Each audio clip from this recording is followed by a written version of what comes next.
I was just saying that this compared with my simpler Roland, you just play this, and suddenly the dimension of sound that comes out of the V Grand is just staggering.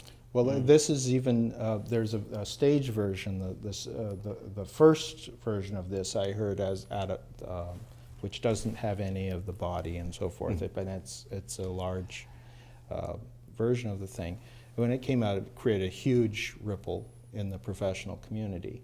And as a professional product that you can move around easily, it's great. When they brought out this product, Roland were very concerned that they didn't think, well, we've just taken the other product and put it in a box, because they haven't. They had to rework everything, because this is the acoustic environment. Right. As much as we love the headphone thing, the acoustic environment is very finicky to get right.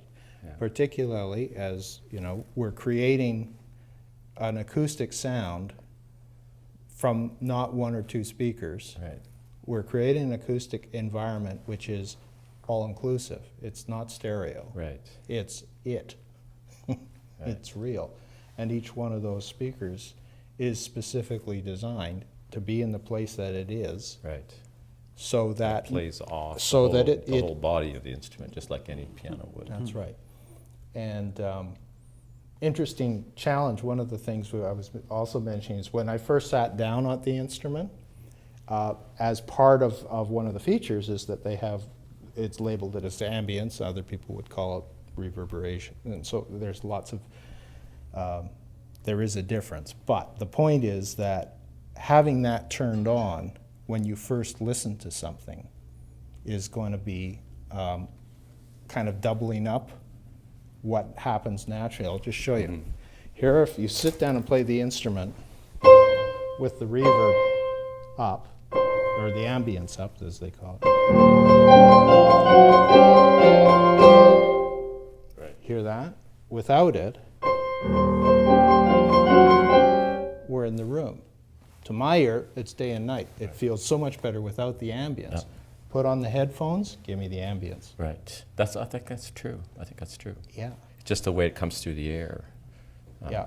But the thing is, it allows you to make all those adjustments depending upon the kind of music you're playing, where they're using the headphones. All of this is here, and they've modeled a few halls, small halls. You can see club, studio, et cetera, along the same lines as that other product I was telling you about that we first encountered a decade or so ago. I think they're there. I think that they'll be Roland. I've dealt with Roland for a long time. As a matter of fact, I had the privilege of meeting Mr. Kakahashi early on, before computers had really been taken over, and one of the guys who was the creator of the first microcomposer was a Canadian composer by the name of Ralph Dyke. And he had created this thing, and I had the opportunity. I was actually the first guy trained on the thing when they first brought it out. This is before MIDI, before any other of the computer connections had taken place, and they had this thing called the microcomposer. Well, what does it do? It'll play back music. You mean like a record? No. Half an hour later, I think I'm getting to understand what it is, because there's, again, we didn't know. We use control voltages and gapping and all of this kind of stuff in order to create time. It's a funny thing that you and Paul Hofford have become so significant at the Glenn Gould Foundation, because I used to go up to his house and he had a whole bunch of young kids. They were all burning sounds. They were the beginning of creating all these sampled sounds that we're doing it day after day after day at his house. So both of you are on the ground floor of that. Yeah, and Paulie he also has a Bechstein in one room, but I will say he has the V stage piano in his studio room. So he's a convert as well. It'll be a stampede fairly soon, I think, just simply because it works. You're such an established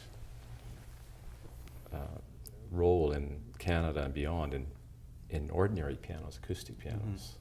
For you to also be taking the lead in bringing all of this, not as some kind of competition, but as a kind of a parallel stream to the classic piano thing. It's ironic because when we put the big room in downstairs, it was our 25th year as we were the first Roland dealer, and we were known then as primarily a restoration of traditional pianos. And they said, what? It seemed like the most unlikely paradox that we would be the first ones to adopt digital pianos, but it was apparent even then that they were here to stay. They're absolutely, and that we're spreading the joy of music at the, at the professional level. There's a certain kind of look and feel, and people take a certain position about their instruments. But I think we're in an age of new, reborn amateurism, and at the turn of the last century, there were more than 4,000 piano manufacturers in North America, and there weren't really any other choices except that if you wanted to have entertainment in your home, you had a piano. Rich, poor, middle class, everyone had a piano. And of course, now the number of manufacturers, at the end of the last century, it pretty much declined to a few manufacturers. I understand from Rob, we're seeing a bit of a resurgence now in that.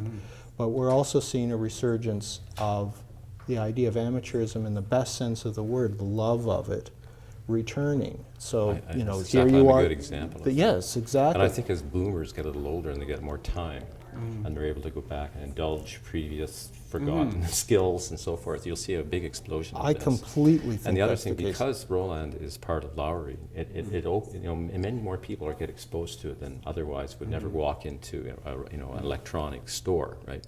Yeah. So by accident, as people come in here looking at pianos, they wander into the Roland studio, and you give them a choice. But I mean, you're exposing a much broader demographic to electronic keyboards than would otherwise be Well, true. I use the word courageous because in the piano world, it's a fairly gutsy move to put this piano on the same floor Yes, with these absolutely. magnificent instruments and say, you decide. Yeah. That it may not sound like much to people outside of the piano business, but it's huge. It's a huge move to make. It's an applied statement of equality, which is a big statement. And for a store of this stature to say that, that Matters. that matters. It really does matter.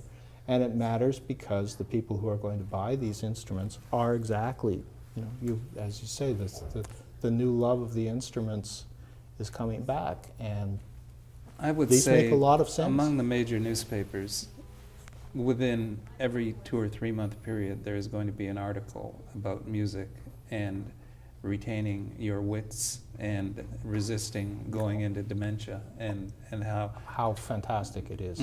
Yeah. And so And most of them will be planted by you. that's right.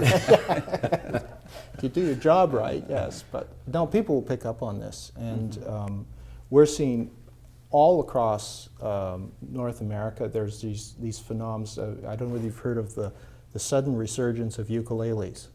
Ukuleles, I've read about that. Yes, and it, 3-4 years ago, if you went into a major music store and asked for a ukulele, they might crawl down into the basement and bring up some dusty sort of specimen that looked pretty sad. And is this what you're looking for? Now, if you go into any major music store, you will find a huge selection of ukuleles driven entirely by this amateur demand. Right. A whole rack of raccoon coats too. Yeah.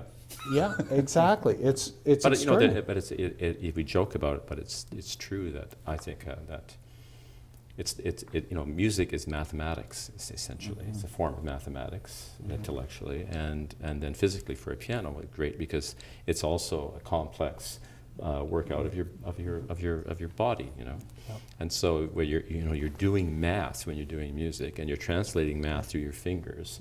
So the combination of just keeping your systems up and running, I think, is just sort of speaks for itself. It does. And given that so many people now are in, let's say they're moving into condos, they're moving into places where even could you well afford to have a magnificent instrument, you couldn't afford the lawsuits from all of the people around you. Yeah. This is where this is the best of both worlds. As you say, you've been using the headphones, I'm using the headphones, and It's liberating. it's absolutely liberating.